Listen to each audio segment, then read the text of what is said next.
എല്ലാ പ്രിയപ്പെട്ടവർക്കും എൻ്റെ നമസ്കാരം. ഞാൻ പുതിയൊരു യൂട്യൂബറാണ്. ഇന്ന് തുടങ്ങിയുള്ളൂ. ഇത്തിരി അടുത്ത് ഇങ്ങനെ ഈ ഒരു സെറ്റപ്പിലല്ല ഞാൻ തുടങ്ങാൻ ഉദ്ദേശിച്ചത്. വളരെ സെറ്റപ്പൊക്കെ ആക്കണമെന്നായിരുന്നു എൻ്റെ ഒരു ആഗ്രഹം. പക്ഷേ നടന്നില്ല. അപ്പോൾ ഇന്നൊരു ഇൻസിഡൻറ്റ് നടന്നല്ലോ. ഒരു കുഞ്ഞു കറണ്ടടിച്ച് മരിച്ചല്ലോ, ഷോക്കേറ്റ് മരിച്ചല്ലോ. അപ്പോൾ എൻ്റെ ഒരു ഉദ്ദേശം എന്ന് വെച്ചാൽ ഈ നാട്ടിൽ നടക്കുന്ന ഈ ഇങ്ങനെയുള്ള പരിപാടികളൊക്കെ കാണുമ്പോഴത്തേക്ക് എന്തെങ്കിലുമൊക്കെ പ്രതികരിക്കണമെന്ന് എനിക്ക് മനസ്സിൻ്റെ ഉള്ളിൽ ഇങ്ങനെ കയറി വരാറുണ്ട്. പക്ഷേ ഞാൻ അപ്പോഴൊന്നും വലിയ കാര്യമായിട്ട് ഇതിനെ എടുത്തിട്ടില്ല. അപ്പോൾ യൂട്യൂബ്, ഫേസ്ബുക്ക് ലൈവൊക്കെ വന്നപ്പോഴത്തേക്ക് ഞാൻ ഇതൊക്കെ കാണാറുണ്ട്. ഈ റീൽസൊക്കെ ഞാൻ കാണാറുണ്ട്. അപ്പോഴത്തേക്ക് ഞാൻ വിചാരിച്ച് ഒരു യൂട്യൂബ് ചാനൽ തുടങ്ങാം. അപ്പോൾ നിങ്ങൾ ആദ്യം വരുന്നവർ സബ്സ്ക്രൈബ് ചെയ്തിട്ടൊന്ന് മാറി നിന്ന് കൊടുത്താൽ അതിൻ്റെ പിന്നിലുള്ളവരെ കൂടെ വന്ന് ചെയ്തിട്ട് പോകാൻ പറ്റും. മാത്രമല്ല, നാളൊരു സമയത്ത് മില്യൺ കണക്കിന് ഫോളോവേഴ്സ് വരുമ്പോഴത്തേക്ക് നിങ്ങൾക്ക് പറയാം, ഈ മനുഷ്യൻ ആദ്യമായിട്ട് ഒരു യൂട്യൂബ് വീഡിയോ ഇട്ടപ്പോഴത്തേക്ക് ഞാനാണ് ഫസ്റ്റ് ലൈക്ക് ചെയ്തത്, അല്ലെങ്കിൽ ഞാൻ ഫസ്റ്റ് 100 പേരിൽ ഒരാളായിരുന്നു എന്നൊക്കെ പറയാൻ പറ്റും. അപ്പോൾ ആ ഒരു അവസരം കൂടെ ഞാൻ നിങ്ങൾക്ക് തുറന്നു തരികയാണ്. അപ്പോൾ അതൊക്കെ അവിടെ നിൽക്കട്ടെ. ഞാൻ വരാൻ മെയിനായിട്ടുള്ള കാരണം എന്ന് വെച്ചാൽ, ഒരു പിഞ്ച് കുഞ്ഞ്, ഒരു 13 വയസ്സുള്ള കുട്ടി, എൻ്റെ മോൻ്റെ പ്രായമുള്ളൂ. അവൻ ഷോക്കേറ്റ് മരിച്ചു. അവൻ്റെ ചെരുപ്പ് എടുക്കാനായിട്ട് കെട്ടിടത്തിൻ്റെ മുകളിലോട്ട് കയറിയപ്പോഴത്തേക്ക് അവിടെ നിന്ന് താഴ്ന്നു നിന്ന ലൈനിൽ തട്ടിയിട്ട് ആ കുട്ടി മരണപ്പെട്ടു. അപ്പോൾ അന്തി ചർച്ച കണ്ടു. ഏഷ്യാനെറ്റിലും മറ്റുള്ള ചാനലിലും ഒക്കെ ചർച്ച ഞാൻ കണ്ടു. എല്ലാവരും അവരവരുടെ ഭാഷം ന്യായീകരിച്ചുകൊണ്ടിരിക്കുകയാണ്.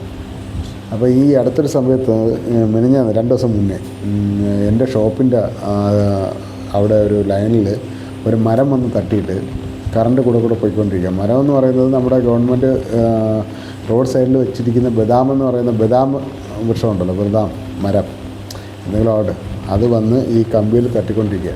അപ്പോൾ ഈ ലൈൻ വരുന്നത് പോസ്റ്റിൽ നിന്ന് എൻ്റെ ബിൽഡിങ്ങിലോട്ടാണ് വരുന്നത്. ഈ പോസ്റ്റിൽ നിന്ന് സ്റ്റാർട്ടിങ്ങിലാണ് ഈ ബദാം മരം കയറി തട്ടുന്നത്. അപ്പോൾ ഞാൻ അവരെ വിളിച്ച് പറഞ്ഞു, പാലച്ചിറ KCBയിലാണ് വിളിച്ച് പറഞ്ഞു കേട്ടോ. അവിടെ ഒരുപാട് കുട്ടികളൊക്കെ ഉണ്ട്. അവരങ്ങോട്ടും ഇങ്ങോട്ടൊക്കെ എപ്പോഴും നടന്നു പോകുന്ന വഴിയാണ്. നല്ല കാറ്റുമുണ്ട്. ബദാമിൻ്റെ ഒരു ശക്തി അറിയാമല്ലോ, ചെറിയ കാറ്റടിക്കുമ്പോൾ തന്നെ അത് ഒടിയും. അപ്പോൾ അതൊന്ന് മുറിച്ച് മാറ്റണമെന്ന് ഞാൻ അവരോട് പറഞ്ഞപ്പോഴത്തേക്ക് അത് എൻ്റെ അടുത്ത് പറയുകയാണ്, അത് വീട്ടിലേക്ക് പോകുന്ന കണക്ഷൻ പ്രൈവറ്റ് കണക്ഷനാണ്. നമുക്ക് ഈ കമ്പിയിൽ മെയിൻ ലൈനുണ്ടല്ലോ, ഈ പോസ്റ്റിൽ കൂടെ പോകുന്ന ലൈനിന് മാത്രമേ നമുക്ക് മുറിക്കാനുള്ള അധികാരമുള്ളൂ. പ്രൈവറ്റ് പ്രോപ്പർട്ടിയിലോട്ട് പോകുന്നത് നമ്മൾ ചെയ്യില്ല എന്ന് പറഞ്ഞു.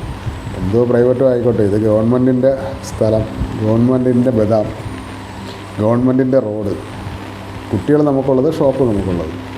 അത് തുടങ്ങുന്നത് മെയിൻ പോസ്റ്റിൽ നിന്നാണ്. അപ്പം ഞാൻ ചോദിച്ചു, ഞാൻ കയറണോ?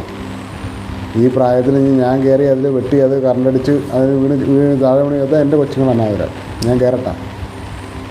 അപ്പോൾ പറഞ്ഞു, അതൊന്നും നമുക്ക് പറയാൻ പറ്റില്ല. പക്ഷെ നമ്മൾ വിട്ടില്ല.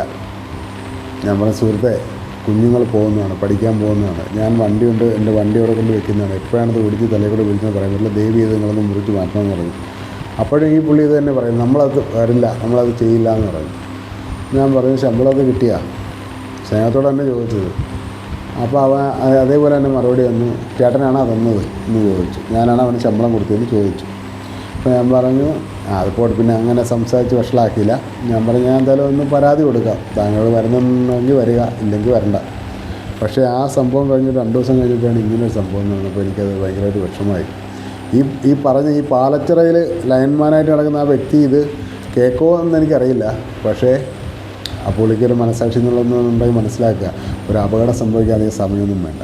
ആ പോസ്റ്റിൽ എനിക്ക് വലിഞ്ഞു കയറാനോ അല്ലെങ്കിൽ അതിൽ ലൈൻ പൊയ്ക്കൊണ്ടിരിക്കുമ്പോഴത്തേക്ക് എനിക്കതിൽ ഇത് കൊങ്കി വെച്ച് പിടിച്ച് മുറിച്ചിടാനോ എന്നെ കൊണ്ട് പറ്റത്തില്ല. പക്ഷേ ഇവർക്കത് ലൈൻ ഓഫ് ചെയ്തിട്ട് ഒരു 10 മിനിറ്റ് കൊണ്ട് ഒരു ചെറുതായിട്ട് അതിൻ്റെ ബാക്കിയുള്ള ശിഖരങ്ങൾ ഇവർ തന്നെയാണ് വന്ന് മുറിച്ച് മാറ്റുന്നത്. അതിൻ്റെ കൂട്ടത്തിൽ ഒരു ചെറിയ ഒരു 10 മിനിറ്റത്തെ ഒരു തീർന്നിട്ടുണ്ടെങ്കിൽ അത് മുറിച്ച് മാറ്റുക. അതിപ്പോഴും കറണ്ട് വന്നും പോയി ഇപ്പോഴും അങ്ങനെ തന്നെ നിൽക്കുകയാണ്. ഇനി അവർക്ക് സമയമുള്ള സമയത്ത് അവർ വന്ന് ചെയ്യട്ടെ. എന്തായാലും നമ്മുടെ ഒരു കൊച്ചു നമുക്ക് നഷ്ടമായി. അപ്പോൾ ഇനി ആരെയും നമ്മൾ പഴിചാരിട്ടൊന്നും കാര്യമില്ല.